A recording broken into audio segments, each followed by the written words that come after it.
Kepala Bidang Humas Badan Nasional Penanggulangan Bencana atau BNPB mengumumkan perpanjangan status darurat bencana akibat virus corona hingga 29 Mei 2020.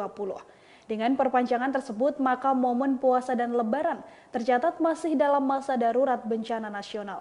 Sebelumnya, Wakil Ketua DPR juga mengingatkan terkait mudik lebaran tak perlu dilakukan lantaran masa darurat bencana terkait corona telah diperpanjang.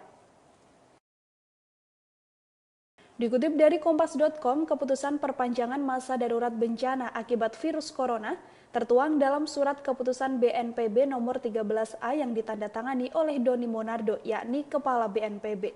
Jika menilik pada masa darurat bencana akibat corona, yakni 29 Mei 2020, maka puasa dan juga lebaran pada tahun 2020 ini akan masuk pada masa darurat bencana.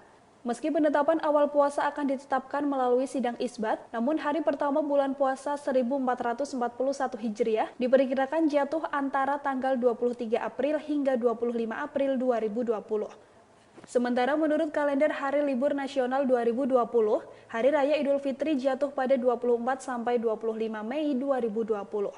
Dengan begitu, mulai awal puasa hingga Idul Fitri masih dalam kondisi darurat bencana. Sebelumnya dikutip dari Kompas.com, Wakil Ketua DPR Aziz Syamsuddin juga telah meminta masyarakat Indonesia untuk menahan diri dengan tak mudik ke kampung halaman ketika Hari Raya Idul Fitri 2020. Hal ini menyikapi masa perpanjangan status darurat bencana karena corona yang ditetapkan hingga 29 Mei 2020. Aziz menyarankan agar momen saling memaafkan saat lebaran dilakukan melalui sambungan telepon atau fitur video call. Namun, ia mengatakan tak menutup kemungkinan masyarakat bisa melakukan mudik apabila kondisi wabah virus corona ke depannya semakin mereda.